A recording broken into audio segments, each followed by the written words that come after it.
Hello Steelers, and welcome to another bench report. Hobby update this week.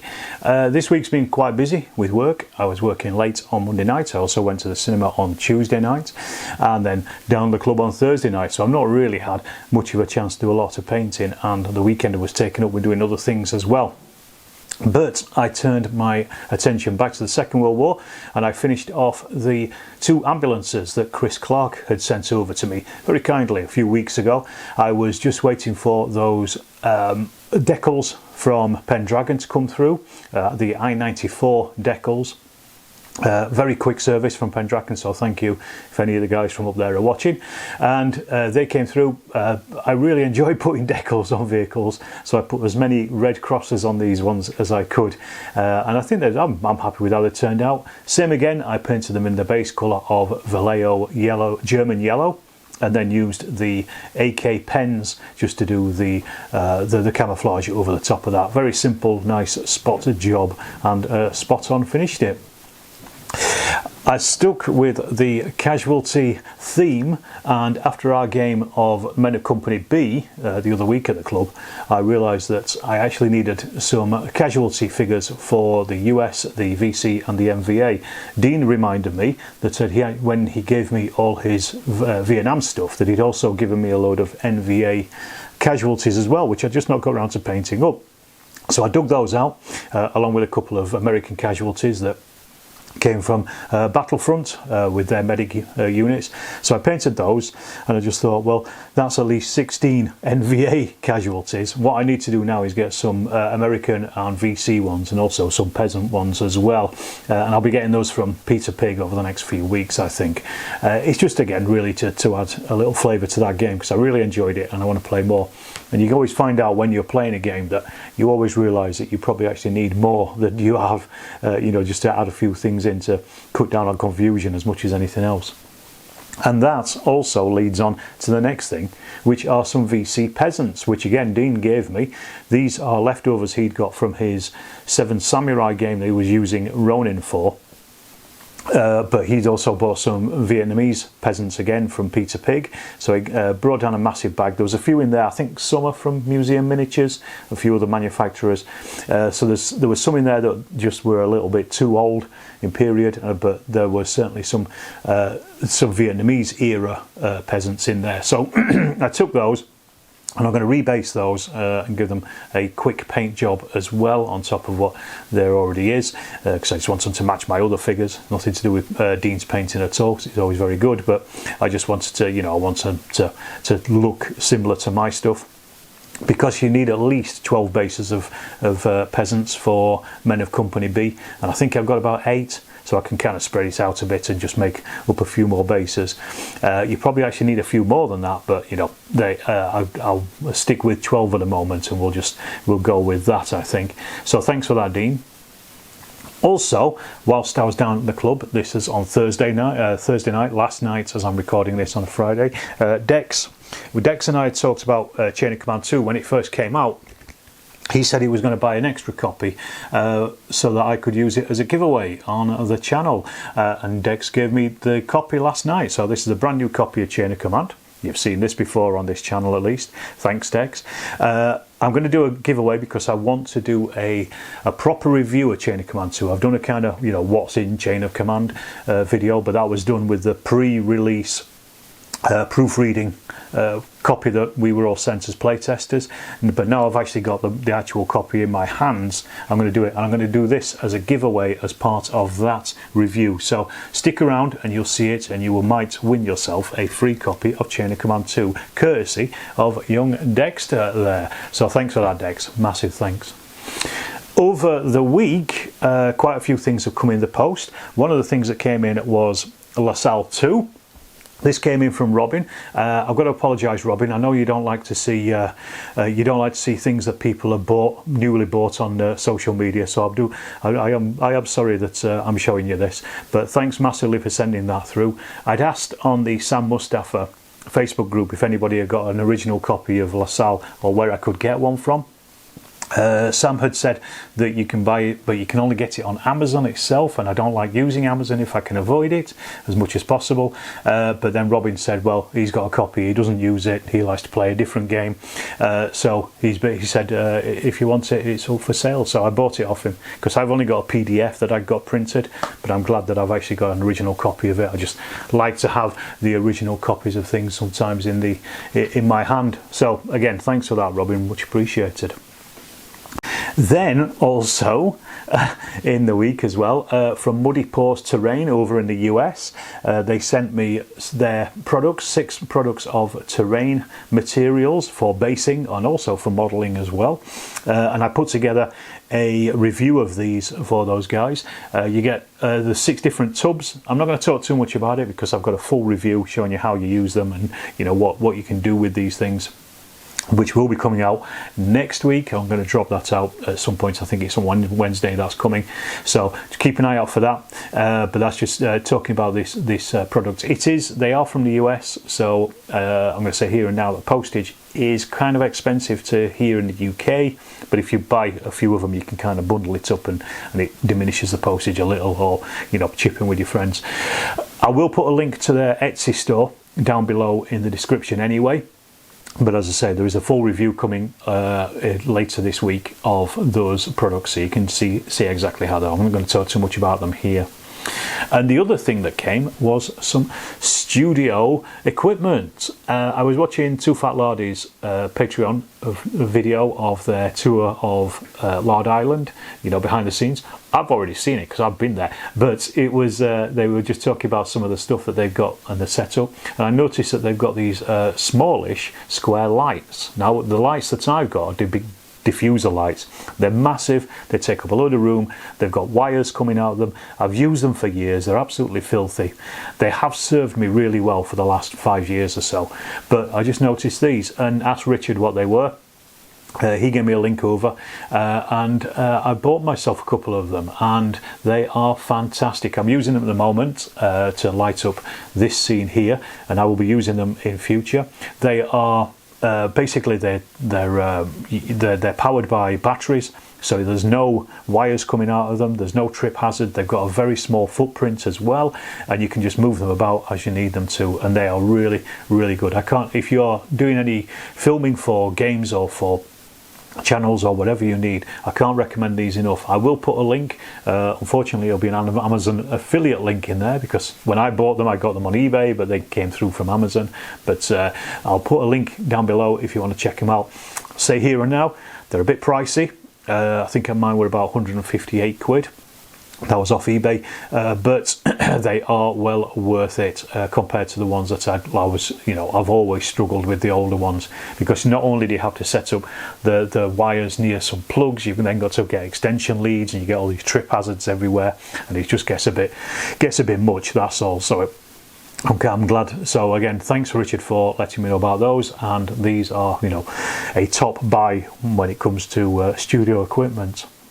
So at the club on Thursday night, which was last night, Dex and I played a game put on by Dean of Force on Force. Neither of us have played, well, none of us have played it before. Dean's been reading the rules for the last week or so, he said. The rest of us, Dex and I, have never played it. I've always been aware of Force on Force. I know it's been around for a long time. It's very well regarded by those that do play it. So I've always kind of wondered why. So I was interested to see how it works and what the mechanics are, and how it actually matches up to other games. This was a Mexican drug war game. It was based on the similar scenario to the game that Dean and I played of Water Cartel, but that was slightly smaller. In this one, in Water Cartel, I think I had something like 5 figures, whereas in this one I had 15 as the Mexican army, so it was like 3 times the size. The Mexican drug bandits, they had about 24, 25 figures, I think, in the end. And Dean will probably put in the comments the actual number. But it was so I was outnumbered from the start. They were always going to get reinforcements. My job as the drug enforcement agency was to basically drive down, get the narcotics, get them loaded up into the Humvees, and get out of there. I got to the narcotics, I got one Humvee disabled, but I just couldn't shift one of the drug gangs, basically, you know, of 8-9 men. I was slowly chipping away with them, but they kept passing their morale tests, so they were just sticking around. As a game, really enjoyed it. I thought it was good fun. There was a lot in there that's nice. There's a lot of reactions to you. So basically, if you've got the initiative, the opponent reacts to you, but then that stops them doing stuff in their turn. And the more you react, the less you can do. So you have a dice pool, and it's reducing down each time you react. You're taking a dice out, so you're getting less and less reactions. So for example, I had a 4-man squad. They'd taken 2 casualties, they'd already reacted. That means they could only do one more reaction because they only had one dice to do that reaction with. So it's quite nice like that. It's kind of like shock in that way, that you are just reducing your effectiveness as you keep doing things. So you can keep doing things, but you can only do things for a certain amount of time, depending on how many men you've got. It uses, I don't know if it was the first, but it was certainly one of the first games that used different dice, but you have a base level which you have to pass. So in this case it's a 4. You basically need to roll above a 4 on whichever dice you're using. If you're a poor kind of troop, you're probably using a D6. If you're an elite, you're using a D12, and then you have the D8s and D10s in between there. I was rolling D8s, so I was about average, 50-50 chance of passing most tests, just over. And Dex was, I think for some of his, he had like D6s, some of them were D8s as well. So it's a bit similar, but he had a much more fragile morale on his side. So I was trying to chip away at that rather than, you know, knocking men out because there was just too many of them. I'm going to say here now, I'm not massively keen on that kind of mechanic in a game, simply because you end up with buckets of dice of different types of dice. So for example, Dex's squads were 8 men, I think, which is the maximum, but then with a leader, so you're rolling, you know, 8d8, which a lot of people probably don't have that many of. So you've got to buy quite a lot of different dice, and lots of them as well. I mean, I went through my dice collection. I think I've only got 5 d8s because I never really use them. I mean, if you're playing it often, then you probably have all those dice. But I was just wondering, you know, how easy would it be to make that into some kind of d6 based game rather than a d8 and just adding more d6s into the dice pool. It's a nice mechanic, but I think it in the game itself, there's still a lot of thinking about which dice you're using rather than just counting up a load of d6 and rolling them. But that's just my takeaway. My other relatively minor criticism is that there was a lot of tokens on there. So for example, one of my units had come under fire, they'd taken 2 casualties, so that was 2 tokens. Then one of those had turned into a light wound, which was another token. Then they were knocked out, which was another token. So we've got 4 tokens, and then that was not including the reaction tokens, which they were also building up as well at certain points, well, before they got knocked out anyway. So you get a lot of tokens on these units. Now you could quite easily just, you know, smooth out those tokens and, you know, replace them with a figure surrendering, or with a casualty figure, or, you know, something like that, or, you know, a little bit of scenery just to show that they're reacting or something. So you can get around that, but obviously not everybody has that, and you have to be really invested in the game to start doing those things, because they're, you know, they might not be as useful in other games. So, you know, they're my criticisms. The other movement was the other criticism slightly, which I always have with games these days, ever since playing 2 Falhardis games, is no variable movement. It's all fixed. You know, you either move 6 inches or 12 inches, and that's it. We spoke about it, Dean and I, afterwards, and we said that what we'd do is we'd change the movement to normal movement 2d6 and then rapid movement 3d6. Something similar for vehicles as well, just because, you know, at a skirmish game it really counts, knowing if you're going to make it to a particular point on the table. But apart from that, I quite enjoyed it, and we've talked about playing it again, and we are probably going to film a game of it as well. We just have to set it up and put some time aside to do that. But yes, I'd be more than happy to play it again. Really enjoyed it. It's not a game that I would invest in.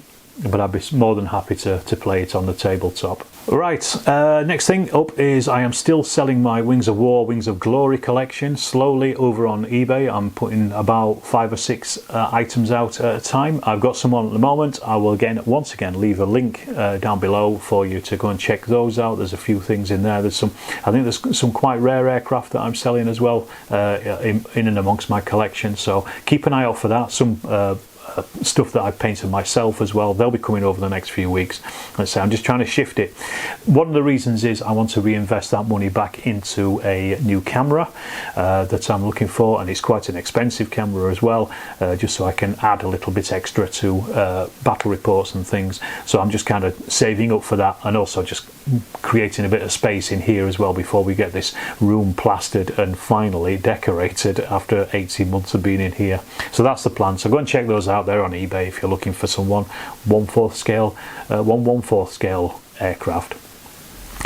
And also 2 podcasts on Friday. As I release this for Patreons, and last Friday as I released this for the general public, I was on the 20-Sided Gamified podcast hosted by Jared.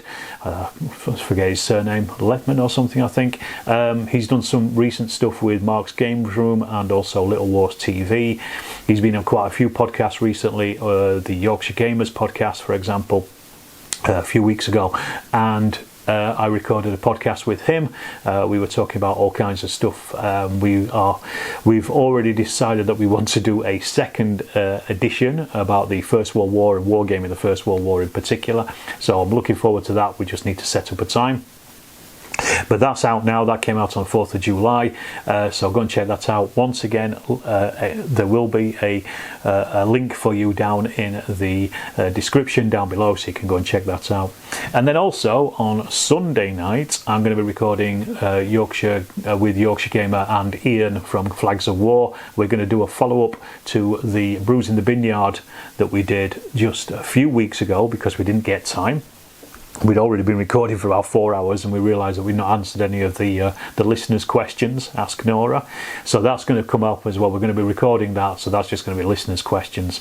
I don't know when that will be put out, but I'm sure it will be out soon enough. But again, I'll draw your attention to that on the old social medias. And I'll leave it at that. There's not much else in this one. It's been quite a long one, this little chat. But yeah, there's been quite a few things going on. But there will hopefully some more stuff be painted next week.